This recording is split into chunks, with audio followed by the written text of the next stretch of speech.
Hello, everyone. Welcome back to this week's Cedarville Stories podcast.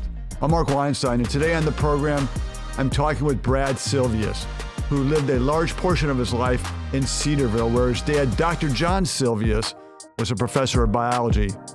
Professionally, Brad was a mechanical engineer for the Ford Motor Company for a number of years, but our topic won't be about cars today. It's going to be about a ministry to young children through storytelling and books. You're going to enjoy this conversation with my guest, Brad Silvius, on this week's Cedarville Stories podcast. Hey, Brad, welcome to today's program. It's great to see you on screen. And I know from your history that the Village of Cedarville and the University in Cedarville hold special meaning for you. This is your hometown. This is your home university. And your dad, he was a biology teacher for 32 years at Cedarville University. So I know there's special meaning for you here. You even earned a degree in mathematics. So with all that said, can you put into words the meaning when you think of Cedarville, the village, and the university in your life? Well, it's going to be a challenge to put into words. I moved to Cedarville. My family moved to Cedarville when I was going into fourth grade. I lived there, grew up there. It's my hometown, as you said, through graduating Cedarville University in 1992. I think the thing that Cedarville is a very unique place, and I don't think I appreciated that until I left in '92 and began to embark out in other spaces. But just the biblical foundation there. Yeah. I haven't been back there in many years, about 10 years or so. But when I was there, I couldn't believe the changes and the growth. And it meant a lot to me. And I'm extremely proud, I think in a good way, of the direction of the university and how it's growing. Yeah. Cedarville, as you said, is a special place. And maybe people appreciate it more once they've left than when they're here, but it is a great place. And I want to digress. I'm looking at your backgrounds. For those watching the podcast, you know what I'm going to say is you staged it really well with that old vintage yellow jacket hat and your little leaders, puppets, and just fabulous. You knew what you were doing when you were coming on this program today. So Thank you. I know you live in Ann Arbor, Michigan, which is not a popular place here in Ohio, because of the university that's there. But I believe it was your initial career with Ford Motor Company that brought you to that area. Is that true? And what did you do for Ford Motor Company? Yeah. So when I graduated Cedarville in '92 with a math undergrad degree, I had an emphasis. At the time, Cedarville wasn't accredited for an actual mechanical engineering degree, so I had an engineering emphasis. Okay. I felt my best opportunity at that time was to pursue a master's degree in mechanical engineering. So I went to a school called Rensselaer Polytechnic Institute, RPI, in New York. During that master's work, I was getting into finite element analysis and things that were introducing me to some software and programming that ultimately led me to Ford Motor Company here, in the Detroit area. I was able to, thanks to RPI and what I was learning there, able to do a lot of 3D modeling and crash simulations, which opened up some doors for me. Really a lot of that was sort of an offshoot of circling back to my childhood. My parents bought I think it was Apple IIe in the early '80s, and I just gravitated towards computers. And thankfully they were inspiring creativity. I wanted to play video games. They said, well, you can play video games if you program them. Okay. So I got a book and started to learn AppleSoft Basic. And I think that foundation of being familiar with software and computers and programming was what played out through Ford. And then I had always had that creative bent where I was still writing. I was writing novels where I was sort of using my technical engineering side and mixing it with a little bit of sort of a thriller side of things, like Michael Crichton, for example, that type of genre. Always searching to sort of get into something that I could really grow creatively versus analytically. And I ended up leaving forward in early 2000, and sort of branching off on my own then to try to write the great American novel, for lack of a better term. Young and naive at that point. But that led into some great things that ultimately exposed me to some very early software for editing film and video, and ultimately became a real basis for the idea and what could happen with Little Leaders. So you lead me to the great question. So what is Little Leaders? How would you describe this ministry and how you're impacting the lives of young children? I think the best way to answer that, if I could, I'll just tell you about how it was incepted. I mean, my family, we packed a van full of all of us and headed to Myrtle Beach on vacation. And I think it was early June of 2004. And my niece at the time was just turning terrible too, we'll put it that way. And, driving to Myrtle Beach in the van, it got a little rough on the eardrums from time to time. And the one thing that seemed to save our sanity was this DVD player that was strung between the front seats, and it was playing this program called Baby Einstein. Okay. And I saw that, and I started thinking as the miles sort of went by, I wonder if there's something that exists like this that teaches Bible stories, something that could be, what eventually became coined in the media as faith-based alternative to Baby Einstein. Yep. And that's really where it began. Could we really have an impact in the lives of preschoolers and toddlers? I thought, well, Little Leaders. And then a few miles later down the trip, I thought, well, they're little today, but they're leaders tomorrow.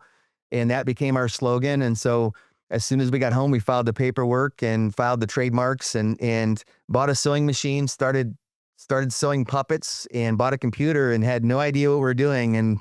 But we just went for it. So it started on a trip, on a vacation trip, but was there any organization, any ministry that you were aware of that was doing this, or was this a gap that you were trying to fill, an important gap for children? I felt it was a gap. I did some research. I didn't find something that was that. There's certainly VeggieTales was out by then, certainly. Sure. I think Kurt Warner had some videos for kids, but I didn't see something that fit what our vision was. And our vision was, let's take Bible stories, and certainly most Bible stories, if you really dig into it, are adult in nature, but let's boil it down to a preschool level. Let's make it simple chapters. Like, for example, little Noah loved God. God told Noah to build a boat, and we boil it down. And then could we use that Bible story to teach real world facts and principles.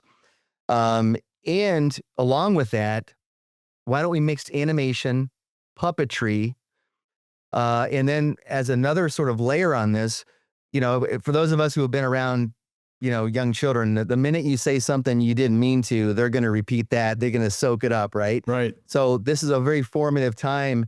And my wife is from Brazil, speaks Portuguese. And we a lot of our friends at this point were having children and raising them bilingual, or in some cases trilingual. And we felt, let's expose children to multiple languages as well in this very formative time. The goal not being to have a child become bilingual by watching our videos, but to at least expose them to the sounds and nuances of other languages. And then on top of that, let's build some motor skills, because too often we saw that parents were maybe using these videos as babysitters. Let's encourage interactivity and do motor skill development. So then we thought, well, let's introduce sign language. So what really makes Little Leaders unique in the marketplace is that, first of all, they're centered around Bible stories.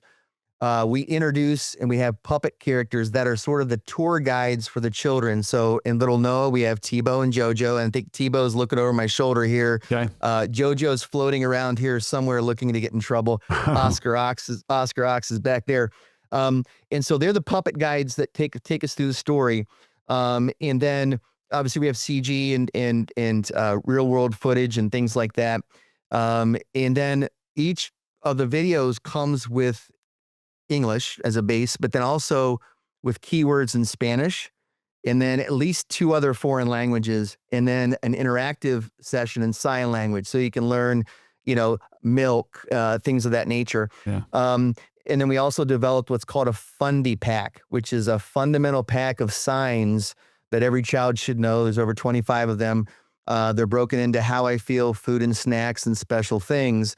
Those are available free on our website at littleleaders.com. And it's a great way of having parents and guardians really interact with their child. And so we launched a campaign called Diffuse the Terrible Twos, because a lot of study and research shows that the reason that the terrible twos is a frustration. The child can't communicate orally, that those mechanisms aren't necessarily there yet, but they can communicate with their hands, and that might alleviate that frustration. So, and one of our most interesting and sort of gratifying experiences in our early days, we actually did a morning show out of Cleveland, and the NBC affiliate out of Cleveland, where I went on the show, we talked about it, and we randomly picked a family from the audience that agreed to spend 1 month, an hour a day, doing the Fundy Pack with their child. And her name was Francesca, if I remember correctly. And we came back a month later. It was amazing. Francesca is just howling all over the stage, doing sign language. But those are the kind of things, and sorry to kind of rabbit trail off here, but long answer to your short question. But I think what makes our Little Leaders video series unique is the fact the Bible stories, the foreign language, and the sign language aspects of them. So when you think about this work, this great work, and you think of what has been able to be accomplished, how do you quantify success for your business and you personally? That's a very pertinent question to me right now, considering that there's been some big changes, and in terms of we're on our 21st year as a company now. Yeah. We've never been financially profitable. It's really been a ministry. I've done a lot of things in my life where little ventures here and there and fun projects. But I can say that this is probably the one thing that I've done with a level of purity that I'm really pleased with, in terms of where my heart is and what my passion is really to just reach children, with these valuable principles and the message that we have. Because getting out there and realizing, there's a saying that you should never meet your heroes. And I understood what that meant as I got older and realized, wow, everybody has some faults, and I thought, and this was around the time we were seeing some real leadership crisis, back in the 90s. And I thought, where are good leaders going to come from? They're the children. And that's really where my heart is with this, is could we build in some, I know in my life, even to this day, some of those really core things that at 2, 3, and 4 years of age built into me that really were lasting. And I think that that's our mission, is can we in some way change the lives of one child, or more, to have a positive influence, because they are going to be the leaders of tomorrow. And so I think that's, our slogan says it all: little today and leaders tomorrow. So to answer your question about success, I, finally felt led that it was time for me to shove all in on Little Leaders. And so I left my career of over 21 years in March and put the Gideon's fleece out and said, I'm really going to go full time on this. I want to give all the credit in the world to my wife, who I think maybe a little terrified at that, but very supportive. And of course, she's her and I are the main components of the company. Her and I have been partners from day one on the growth and the product development of the company. So she's integral to the company. And so we decided let's go for it and try to really grow this.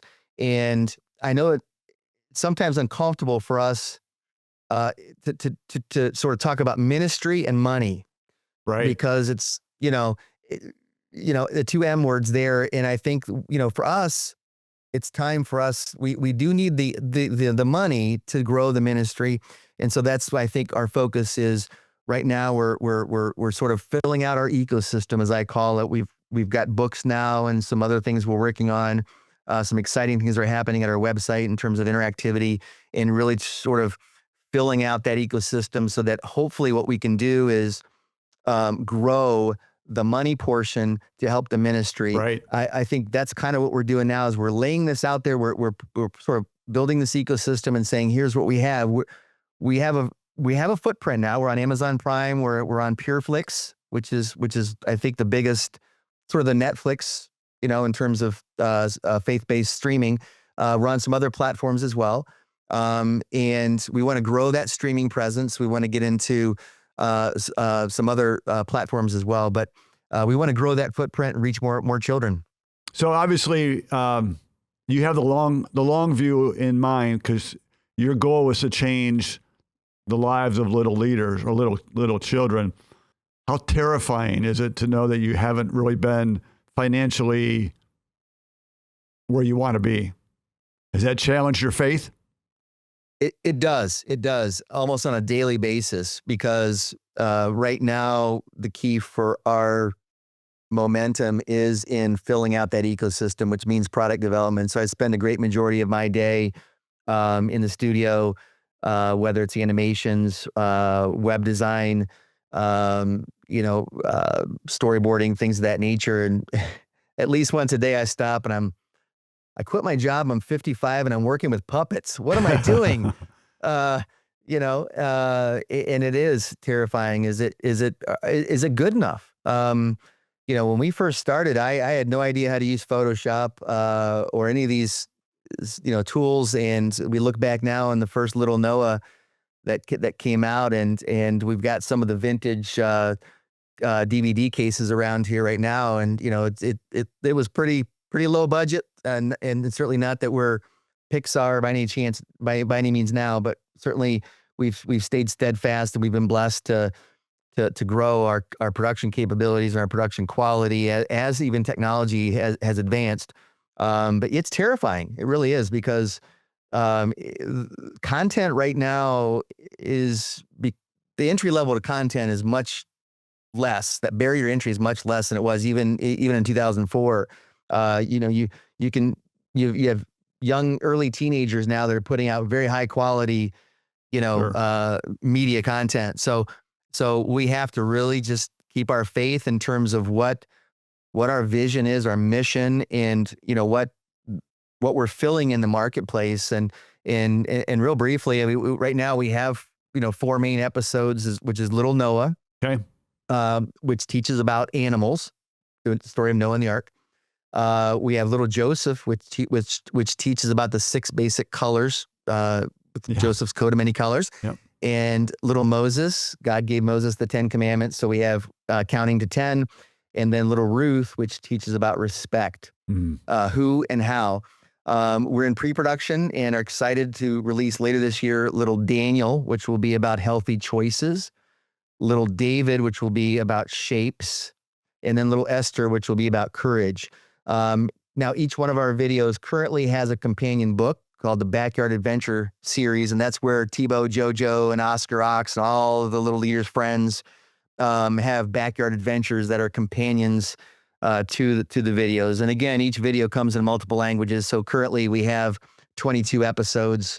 When we release the next 3 installments, we'll be up to 37 at that point. So, can you walk us through your process of creating an episode from concept to final product?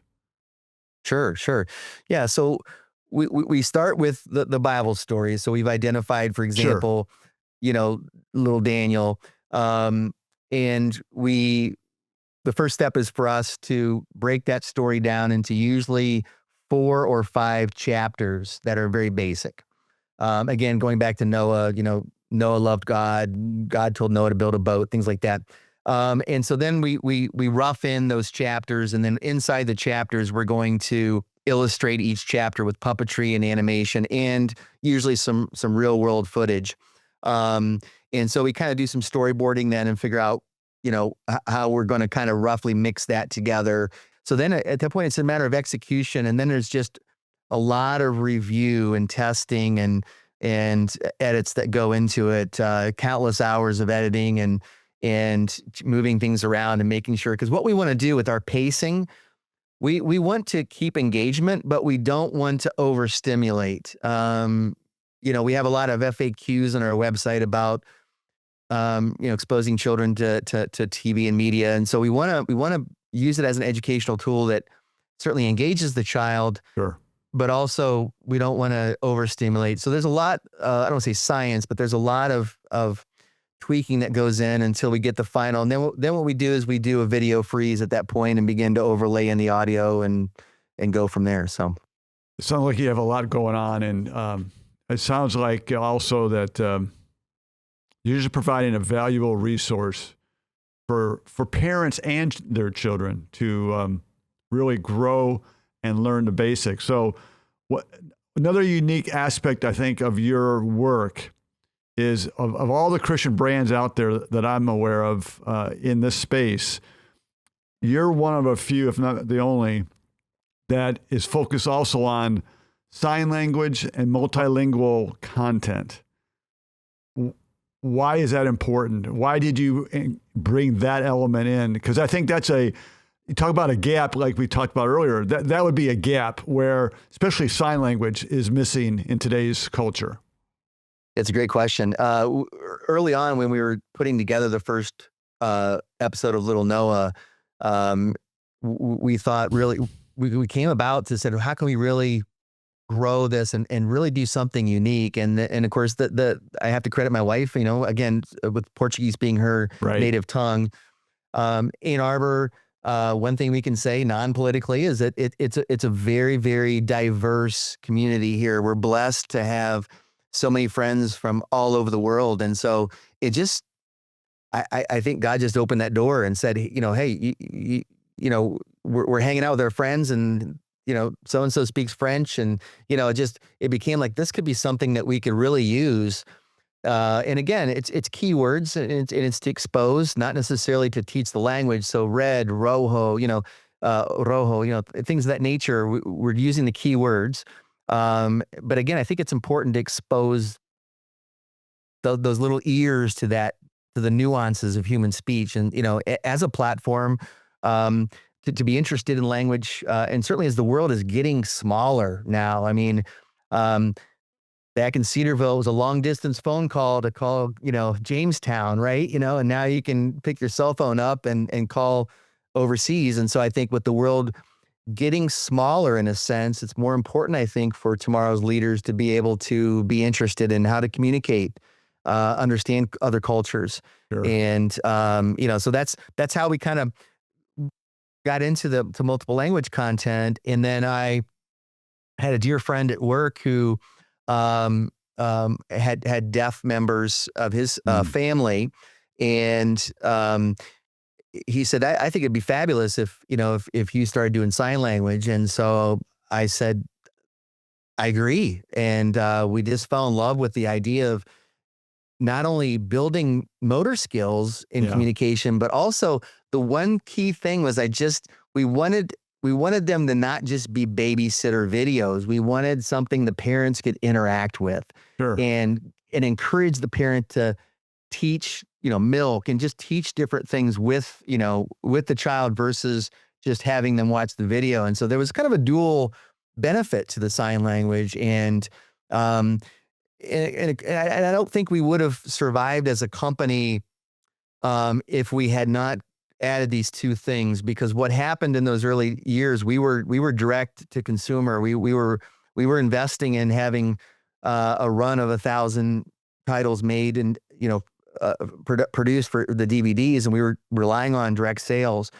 We found that getting on, media outlets were a phenomenal way for us to drive sales. And so I don't know we would have survived if it hadn't been for a couple of radio shows that picked us up. And then we had a toll-free number, and all of a sudden, the phones are ringing off the hook because, and getting on shows was relatively easy because everybody wanted to talk about sign language for babies and things like that. And it was so critical. And that, I think, is what led to the exposure we got when Porchlight Entertainment found us then, and they signed us to a distribution agreement in 2008. Porchlight Entertainment was a relatively large studio out in LA. And very soon we were in every family Christian store in the country. And I remember driving home from work, and I knew there was a family Christian store in this certain strip mall, and I thought, should I turn in there? I don't want to be disappointed, Right. And I thought, doggone it, I'm going to turn in, and I did, and I saw Little Leaders on the shelf. I still almost tear up when I think about it, and I was like, wow, and I didn't, but it'd make a great story if I told you that I walked out of that family Christian store and passed this little kiosk that said Netflix on it, because that was the death knell of that. Because soon thereafter, as you probably know, the retail market just sort of collapsed. DVDs and so we thought that this was going to be our growth period, and unfortunately, Porch Light went out of business. We never saw any revenue from that. And but God is good. And shortly after that, a contact that I had barely made on LinkedIn popped up and said, "Hey, would you like to have Little Leaders on Right Now Media?" Oh, great. And this was when Right Now Media was different than it is now. I think now it's more geared for sort of the ministry, like maybe church material, like for more for pastoral ministry, things like that. But back then this was in their wheelhouse. And so the distribution agreement to stream with Right Now Media was sort of saving grace part 2 for us at that point. And then one thing led to another, and Right Now Media went a different direction right as PureFlix stepped in. And so God has always seen fit to send something in that sort of has kept us buoyed up. And so, which makes me really excited about what's going to happen now that we've really said, hey, let's go all in on this and see what we can do. So what does the future look like for you as you look at Little Leaders this year, 5 years out, 10 years out? Right now, I think by the end of the year, we'd like to have that full ecosystem, which means we want to have all of the new episodes done, the companion books, which again, currently we do those POD or print on demand.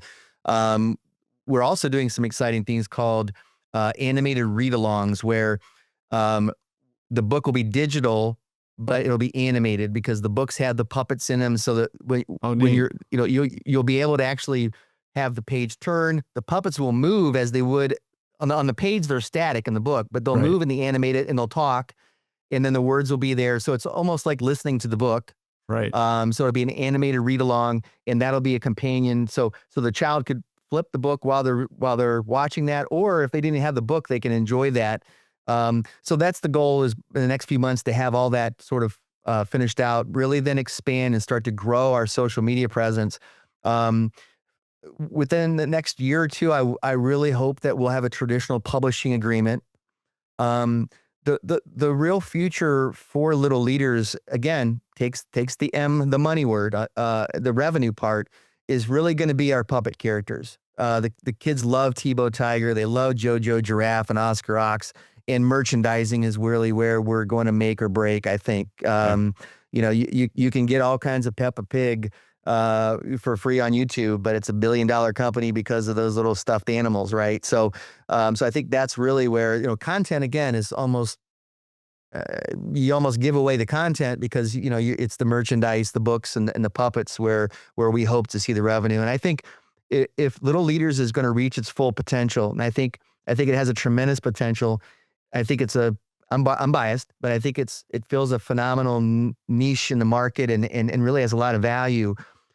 For it to reach its full potential, probably looking at a larger studio coming in and saying, hey, we want to take this intellectual property and add it to our other line of IPs and really grow it. And that's probably what's going to happen. So my mindset now is to grow out the brand as much as we can with the team we have. We're a family-owned company. It's my wife and I, my sister, who also graduated from Cedarville, her husband, and then of course we have my cousins, which are both Mount Vernon graduates. Okay. I think it'd tie in there to you, I think. And then my mom and dad. So there's only so much we can do in our humble means, but we're going to give it everything we have. And then I think that end game or the next step is hopefully going to be somebody that says we see the value and we have the resources to really reach the full potential. Yeah. As we close today's program, what's important, what's pressing on your heart that you want our listeners and our viewers to know as we begin to wrap up this podcast? How can people find your products? Well, first of all, the best place is going to be littleleaders.com. Everything that sort of spokes in the wheel, everything, the hub of everything is littleleaders.com. There you can find out about all the characters, our history. You can contact us, do the sign language exercises, tons of resources. In fact, we have educational exercises and games now that are based on our videos. So littleleaders.com is where people can find out more about us, reach out to us. We're just hoping to spread the word. And if nothing else, prayers and awareness for listeners today. And then for those listeners that may be in publishing or in entertainment and streaming or know someone that is, certainly contacts are certainly valuable and welcome as we try to grow the brand. And I keep going back to your question about being terrified. Part of that, the other side of being terrified is also a sense of worthiness too, in that, the Bible says that, righteousness is as filthy rags. And, who am I to be able to, to have this great, vision of where we want to go. And I think God can use every one of us, whether you're this, CEO of a Fortune 500 company, you're a bus driver, you're a minimum wage employee somewhere.